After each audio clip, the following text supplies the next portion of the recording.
نے قرآن کو کھول کر نہیں دیکھا، راتوں کی تنہائیوں میں اس کی تلاوت نہیں کی، اس کے پیغام کو نہیں سمجھا، تو یہ آنکھیں اس لیے رب نے دی تھی کہ اس سے میرا قرآن پڑھو، تو قیامت کے دن وہ شخص نابینا اٹھایا جائے گا۔ میرے حضور نے ارشاد فرمایا کہ راتوں کی تنہائیوں میں اٹھ اٹھ کے قرآن پڑھا کرو اور قرآن پڑھتے ہوئے رویا کرو۔ پھر کہا فَإِن لَّمْ تَبْكُوا فَتَبَاكُوا، اگر رونا نہ آئے تو رونے کی کوشش کیا کرو۔ حضرت داتا گنج بخش علی حجویری سے ایک مرید نے پوچھا، حضرت اگر رونے کی کوشش کریں پھر بھی رونا نہ آئے؟ فرمایا مقدر پہ رویا کرو، اتنے سنگ دل ہو گئے ہو۔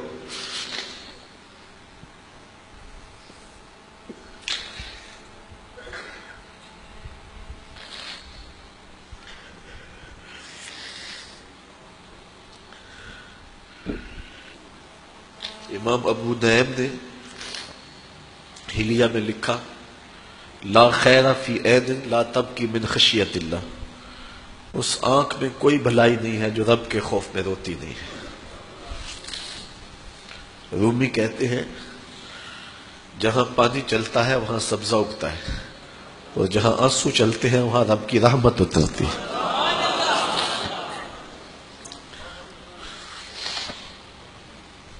تو کہا راتوں کی تنہائیوں میں اٹھ اٹھ کے قرآن پڑھا کرو، قرآن خود نور دیتا ہے، اس کی تلاوت کیا کرو۔ ایک حدیث ہے، جب میں نے پہلی بار پڑھی تھی تو میرے اوپر ایک کپ کپی طاری ہو گئی، اور وہ لمحے دوبارہ تو نہیں اس انداز سے مل سکے، لیکن جب بھی میں پڑھتا ہوں ایک حاض ملتا ہے۔ فرمایا قرآن یہ اللہ کی وہ لٹکتی ہوئی رسی ہے جس کا ایک سرا تمہارے ہاتھ میں ہے اور دوسرا سرا تمہارے رب کے ہاتھ میں۔ کرنٹ لگتا ہے کہ یہ وہ قرآن ہے جس کا ایک سرا رب کے ہاتھ میں ہے تو دوسرا سرا تمہارے ہاتھ میں ہے۔ تو کہا قرآن ڈائریکٹ فیض دے گا، قرآن ڈائریکٹ نور دے گا۔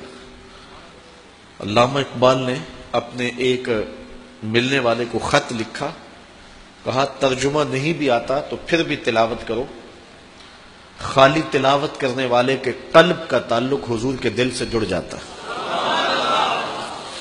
سیارہ ڈائجسٹ کا ایک قرآن نمبر چھپا تھا، اس میں ایک شخص کی کہانی لکھی تھی کہ قبر کھودتے اس کی قبر کھل گئی، لوگوں نے دیکھا کہ قبر میں روشنی ہے اور کفن بھی میلا نہیں ہوا، اور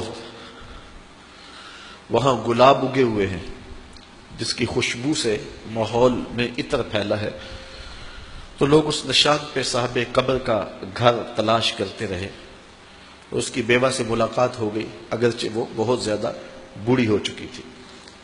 پوچھا تیرے شوہر کا کیا عمل ہے کہ ہم نے اس کی قبر میں روشنی بھی دیکھی ہے اور خوشبوئیں بھی دیکھی؟ اس نے کہا میرا شوہر ایک دیہاتی شخص تھا، مجھے کوئی اس کا ایسا عمل نظر نہیں آتا، ہاں یہ مجھے یاد ہے کہ وہ قرآن مجید تو نہیں پڑھا تھا لیکن اس کتاب سے محبت اسے بڑی تھی، اور صبح جب نماز پڑھنے جاتا تو لوگ قرآن مجید کھول کے بیٹھتے تو اسے بڑا دکھ ہوتا کہ میں بھی قرآن پڑھا ہوتا تو مجھے بھی یہ برکت نصیب ہوتی۔ اب گھر آتا تو اس کے قدم بوجھل ہوتے، گھر آ کے طاق پہ پڑے ہوئے قرآن مجید کے نسخے کو اٹھاتا اور کھولتا اور ایک ایک سطر پہ انگلی رکھتا اور کہتا مالک مجھے نہیں پتا یہ کیا لکھا ہے، لیکن جو لکھا ہے سچ لکھا ہے۔ پھر نیچے آ جاتا، کہتا مالک مجھے نہیں پتا یہ کیا لکھا ہے، میری بدقسمتی کہ مجھے نہیں پتا، لیکن جو لکھا ہے سچ لکھا ہے، تیرا کلام ہے۔ انگلیاں پھیرتا جاتا اور یہ کہتا چلا جاتا یہ بھی حق ہے، یہ بھی حق ہے، یہ بھی حق ہے اور یہ بھی حق ہے۔ تو آج اس کی قبر میں جو اجالے پھیلے ہوئے ہیں تو اس قرآن کی محبت کی وجہ سے ہے۔ اللہ ہم سب کی قبروں میں روشنیاں کر۔ چونکہ ہماری تحریک قرآن مجید کی تحریک ہے تو اللہ کی کرم نوازیاں ہو جائیں. ہم اس کتاب کا حق تو ادا نہیں کر سکتے، لیکن نوکری تو اللہ نے ہمیں نصیب کر دی ہے. اللہ اس کتاب کی برکتیں ہمیں نصیب کرے.